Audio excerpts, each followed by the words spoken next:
Man, Scott, it was so nice taking a break from our usual direct to see Godzilla vs. Kong last week. I hope we can keep that streak alive, because that might make the show enjoyable. Yeah, well, I do have a movie for us today, Dave. Okay. It's got two dinosaurs in it. Sure! And it's made by the same guys who made The Blob. The 80s Blob? No, the 1950s Blob. But it's very indie. It's got a caveman. And what's the budget? Oh, $400,000 in 60s dollars. Since the earliest days of movie making, the genre of the Lost World and its prehistoric denizens is one that always seems to die out, only to be rediscovered once again. From B-movies and cult films to modern blockbusters, we are the raiders of the lost genre.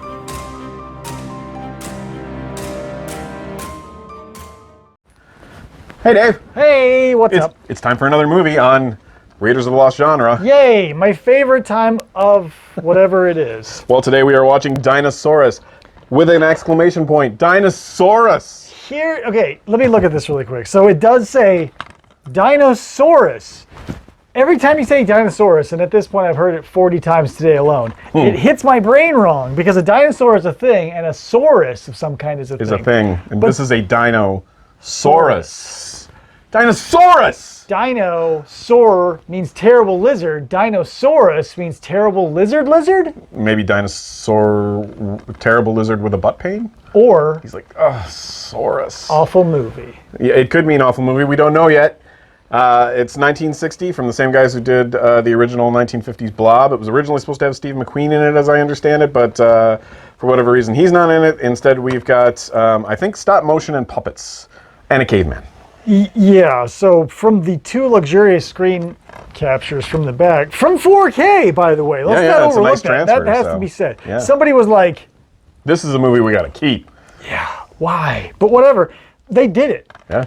And here it is, so you know, I'll reserve my 83 minutes. Oh, it's awesome. All right. Yeah. Let's do this then. All right. Let's get some Dinosaurus in. Dinosaurus! Woohoo! All right, let's go. Sure. He's here!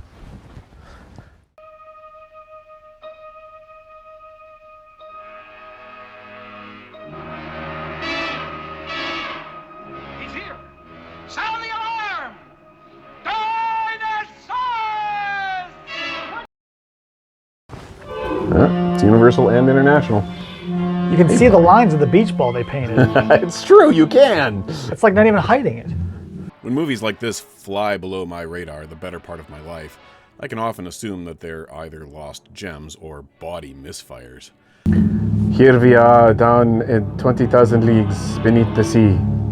Love dudes who get all that gear and then skimp on the shorts. Right.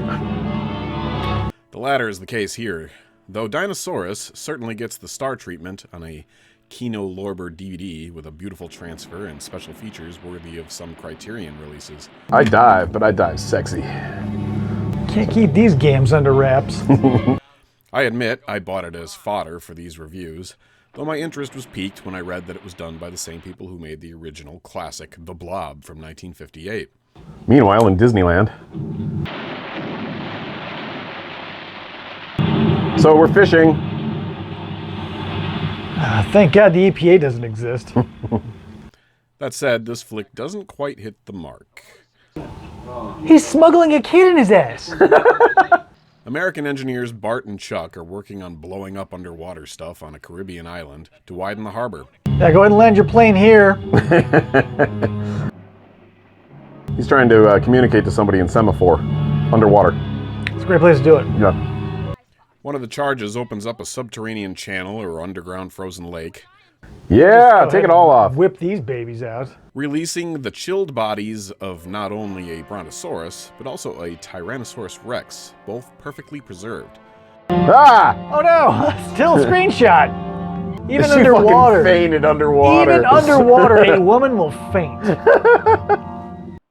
When Bart's girlfriend Betty nearly drowns herself after coming face to face with the creatures, the crew drag the melting behemoths ashore. Here's the beauty of it all. It wasn't until 1965 that human women developed the will to survive. So you can see what happened Yeah, here. yeah. 60. Wow, it's awful. Here, Good thing evolution kicked in. Local boy Julio is of course fascinated. He's only seen dinosaurs as toys he got by ordering through box tops. Everyone else seems to just see the situation as a hindrance to their job. Now they must wait on paleontologists, historians, and other such nonsense. Yeah, fuck the archaeologists and the paleontologists. It's just history. Everyone, that is, except for island manager Mike Hacker, who sees dollar signs. How long has he been that way? Million years or so, I guess. Kid's smarter than everybody else. Of course, he's the worst actor of the bunch. Boy, oh boy, I'd better investigate further. Okie dokie, Senior Bart. I mean this as harshly as I can, but I feel like Steven Seagal wrote this movie. Off and on me, bucko. T.J. O'Leary at your service, boss. Oh my god. The whole cast is just made up of cliches. How did an Irishman get to the Virgin Islands anyway? Oh shit, the pink elephants are back. I was about to say. Unable to drag the monsters away for his own plans, he settles for the caveman he literally almost trips over that no one else noticed was also dragged ashore. He hides the thawing body in the bushes and runs off to scheme and make passes at Cantina server Chica and hire minions. You're my little tamale, aren't you? Did you see the second one from the right is Benny Hill? That night, a storm rolls in and lightning strikes both dinosaurs, awakening them from their million-year slumber. It's a terrible sight for a sober man. Good thing I'm not a sober man. Coincidentally, the caveman also wakes up and frightens the bejesus out of the cliched Irish night watchman, Now I got the rest of the night to myself. Faith in Big Aura. who runs right into the jaws of the T-Rex.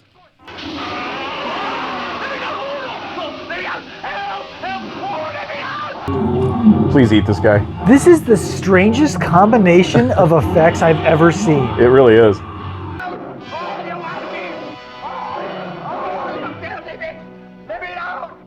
The creeping terror had a more believable death scene. Oh my good lord, it did not have that though. The noise brings the cast to the scene. Realizing that they have rampaging monsters on their hands, they decide to make Molotov cocktail bombs and round up the locals to all hide in the abandoned island fortress ruins. Some old ruins, but the walls are thick and fairly high. And there's what's left of a moat around the place. Gosh, that's awful. Gee whiz. Got work to do. You girls go on with Chuck. You know, the world could end any moment. We could all die. The three of us should just go for it right now. On this tiny soundstage? Do you think? Meanwhile, the T-Rex is crushing busloads of hapless victims and hunting the Brontosaurus, who is befriended by little Julio.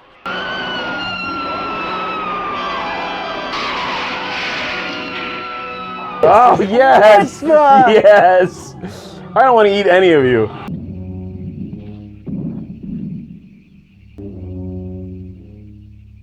Remember, you're the friendly vegetarian like it says on the cereal box. The caveman is having his own fish-out-of-water adventures. Discovering a modern house and its amenities are more than he can easily understand.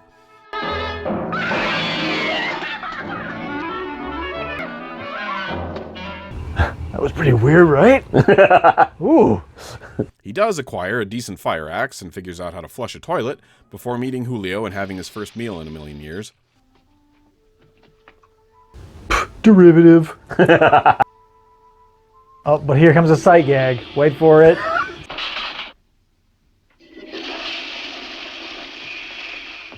There we go. Yeah, all right. It's like the anti-Godzilla chase. Help, we gotta, all right, oh Jesus, my Molotov. Everybody in this is an alcoholic except for the main guy. Hacker and his minions are still chasing him, though, while Bart and Betty search for Julio, who's out riding the Bronto with the caveman. Señorita Betty! Ogno-like color. What thread count? For a second there, I thought he was going to find Indiana Jones in that fridge. Holy smoke! Real caveman! Boy, His boner's showing. No, that's a bone. Oh, forget it. This is clearly the coolest relationship of the whole film, though. Yeah, with an appropriate boundary. When Betty is nearly eaten by the T-Rex, she's saved by the caveman, who takes her away to the abandoned mine and asks her to cook for him while he tries to look up her dress. You saved my life.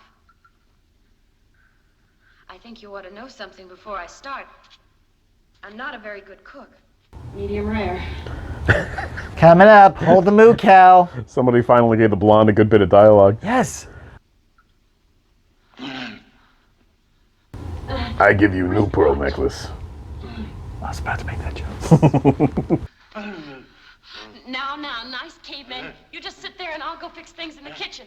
The T-Rex and Brontosaurus meet and fight, with the inevitable outcome after a few seconds of action, all while Julio witnesses the tragedy. Leave my friend alone, you bad old Tyrannosaurus!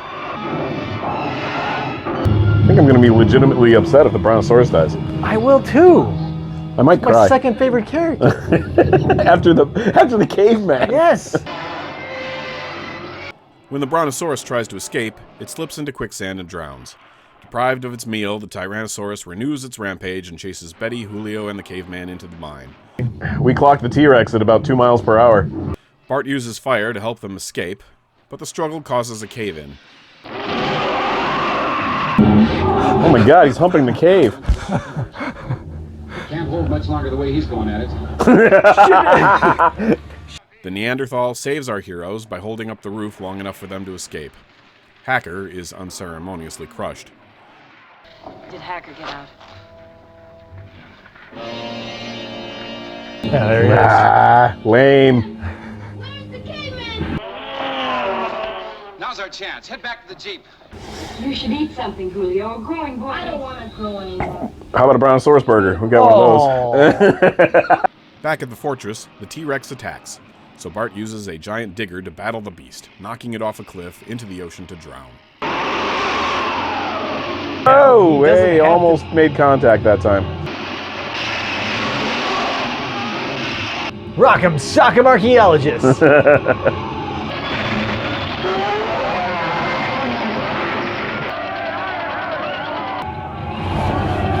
Hooray! We won! This guy. Everyone pats themselves on the back for a job well done, while Julio contemplates therapy after losing his prehistoric friends. We all have to die, Billy. One day you'll be crushed in a cave. The end. Or is it? On the one hand, Dinosaurus is kind of a little miracle film. Jasper. Well, I just want to chew the scenery, boss. I mean, the screen time's not gonna burn itself, boss. I didn't know you were an anthropologist. Not a very good one, boss. I mean, I ain't been to church in years. Made on the cheap by an indie producer and released on a double bill by a Hollywood studio, it made its money back by pandering to kids with humor and dinosaurs, and to adults with Caveman and Betty. It utilizes all the tricks to squeeze everything it can out of its meager budget, including stop motion, puppets, rear screen projection, California jungle sets, and shooting for free in the Virgin Islands. The visual effects were handled by people who worked on everything from Twilight Zone and Outer Limits to the original King Kong. But it also suffers from a slapdash script that never quite works and studio interference in casting. He's looking at the director. Sure. Just a minute. Here he comes now. Just drag it out. Keep going. Said cast includes a Marlboro Man, a religious film actor, a Latino boy without any accent, a couple of attractive though mostly forgettable love interests, and a villain that might be French, might be Spanish, or could just be an abusive moron. Come back here! The film's tone keeps shifting from comedy to serious monster movie and back again, often losing the audience due to its own ridiculousness. But it does get two things right. Firstly, there's character actor Greg Martel as the Neanderthal Man, who manages to walk a fine line between noble savage and hilarious outsider, all while wearing a fur kilt and fake eyebrows.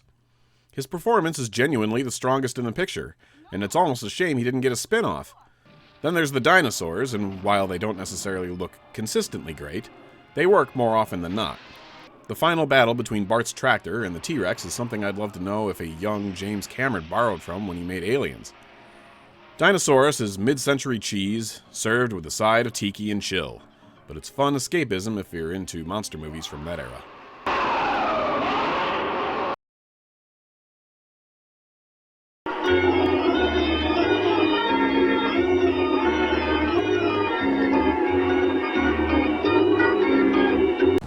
Are we rolling? Yes. On both? Yes. Wow, look at you. You're efficient as fuck.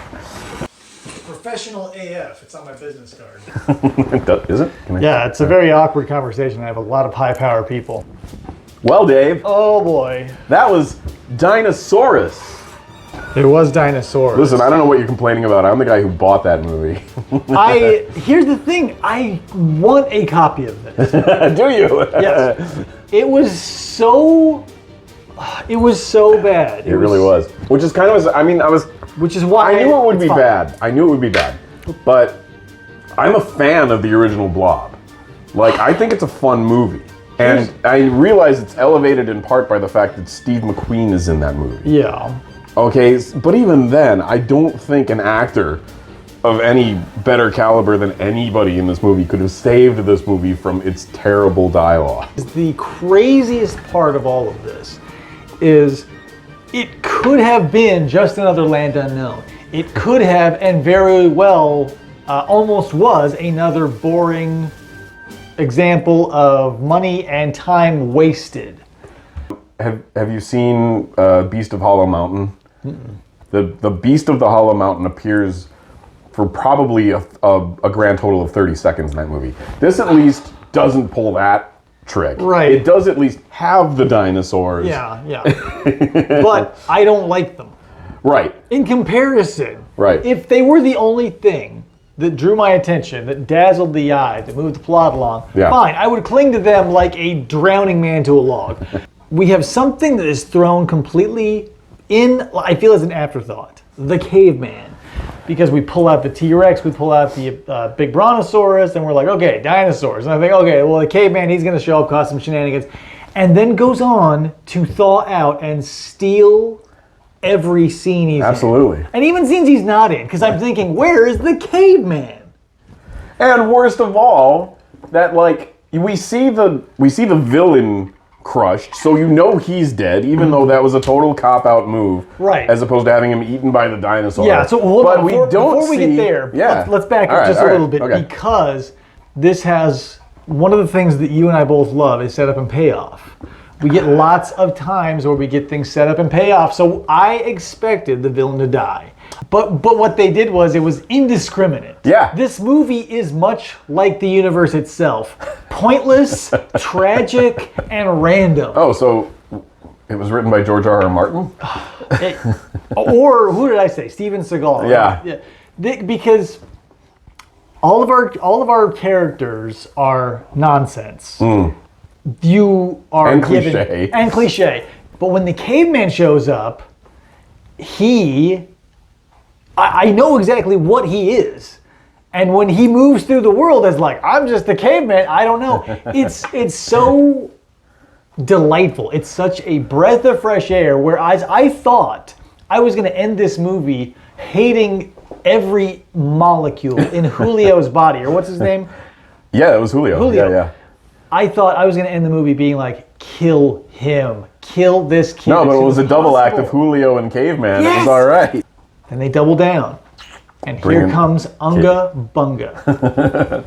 August Man. They never gave him a name either. I know. Why not a name? Just be like, hey, it's... This movie needed like 3 or 4 more passes at drafts of the script. That's what I love and hate about it so much, is it's got enough executed potential that you're like... It's like it's so close. Well, it's not even that close. But you were so close. Yeah, it's eating... like just a long styrofoam rod. You're munching away at it. Someone said you have to do it. Like a pool noodle? Yeah, like a pool noodle. You're eating a pool noodle and you're like, ugh. But every once in a while, there's like a Tootsie Roll somewhere in the pool noodle, and you're like, oh yeah. It takes a miserable experience, brightens it, lightens it, and transforms it, and then drops your ass back into eating that pool noodle. It's true. And then the worst part is, since there are no scruples in the director and or writer, all of our favorite characters die. Yep. I was willing to accept the Brontosaurus dying. I was sad about it. I was willing, and that bitch dies twice. Yeah, that was awful. And So heartbreaking. And then on top of that, we don't get the payoff of the resurrection of the caveman that we didn't even see die off screen. Like he just kind of something falls on him, and you're like, oh, he's gonna be all right. Oh, it was a massive pileup of setup that all paid off in ways you hated. Right. And he dies. Everybody's just like, if you were white bread, you were safe. If you were oh my God, you're right. Yeah. Every white bread character stayed. Wow. Julio. No, he gets a pass because he's hanging out with the white boys. Right. Yeah. It's like the only way to survive this movie was to be completely uninteresting. And all the while, you're like, please bring back the caveman. And here's the thing, you don't know, but I'm going to give you a spoiler alert. I want to remake this movie. It's so great. I'm going to tell you a scene that should have told me that we were going to be fine as far as the caveman was concerned. When our Spanish-French pit boss runs out and finds our caveman covered in Spanish moss, and he's like, aha! Hey! This guy's mine. And he's pulling him to behind a bush. He is doing his best as an actor to pantomime being frozen, but you can't. No, he moves. Being frozen. So it's this one guy yanking him along, and then he throws bushes on him. And I thought that was a hilarious scene in an otherwise deadpan and arid movie. Yeah. And it's only a morsel that leads you onto this beautiful vein of gold in a mountain of shit. Yeah. Concept. 2021. You and I just randomly have $1 million and somehow have access to remaking Dinosaurus. 100%. Do we make it the straight family comedy, as was inferred in some of the caveman scenes, or do we make this family? Or do we make this as badass, where at one point we finally see Caveman go ape shit with a fucking axe, carving his way through the villains just to get to the girl. Okay, that's rough. I know. Because what you're saying is classic. Because there was all this setup. Yeah. So you want classic camp and like the hilarity of like what people thought humans acted like, even though you could see them, versus how they would act today. And nobody even offers conjecture as to how these three characters ended up in the same block of ice, which, by the way, you never see the ice. You never see the ice. Here's what you do. To make this a perfect movie, I think I outlined a blueprint a couple of times during. Do those three perfect things that I told you during the screening. Like keep the Brontosaurus, keep the Tyrannosaurus. And keep the fight at the end so that everybody can accuse you of ripping off aliens. Yes. Keep everything that isn't white dudes running from here to here or from here to here through fake plants. They had like a 10 by 10 set of jungle foliage. Yes. And nobody can run off of it. And even though I hated him, we got to keep Dumpy. Yeah, he needs a different name though. Yeah. Yeah. Cook. Yeah, Skipper. Cookie. Hey, it's Cookie. It's Cookie. Or he drove the tractor. Call him Crane. Call him Tractor. Do something. But call him Detroit. Call him Detroit. Yeah, the old school idea of like naming them from where they're from. Yeah, Dutch. Call him Dutch. Do something. Dumpy. Yeah. Like, I would watch an entire movie of that caveman and that boy in that house. Just about. I definitely like. I take 60 minutes. I definitely like the Iga scenes between the blonde and him, because it actually gave the blonde like a couple of good lines. That's he's like, you know what he's like? He's the catalyst for everything good in this movie. Have you seen Hellraiser? Yeah. So you know when he's coming back from the dead and he's all bones? Right. So he's just a skeleton running around being like, oh man. The caveman comes in, throws flesh and skin on every bone he comes into contact with. And that's why it's so weird. That being said, again, I feel like the ratio of visual effects attempts to rest of screen time compared to some other cheap dinosaur movies, not bad. That's why I'm going to give this that's why it's not a 5. When the caveman comes in, turns the woman into a character, turns Julio into a character. Yeah, no shit. Basically brings a movie to the movie. Wouldn't it be great if I want to research this. It's like, who was Steve McQueen going to play? The main guy? No, he was going to play the caveman. That's who you want to be. Yeah. That's what is the engine in this movie. Before the caveman, it's a nice 55 Chevy with no engine. It's nice to look at. I don't want to, whatever. There's nothing you can do with it. You soup it up with that Caveman. It is now second favorite. Wow. Wow. I do love the finale. I was a fan. I mean, it wasn't like it was executed perfectly or anything. That wasn't the worst T-Rex in a 1960s movie I've ever seen in my life. At least it's a puppet and not like a monitor lizard with a fin on it. Yeah.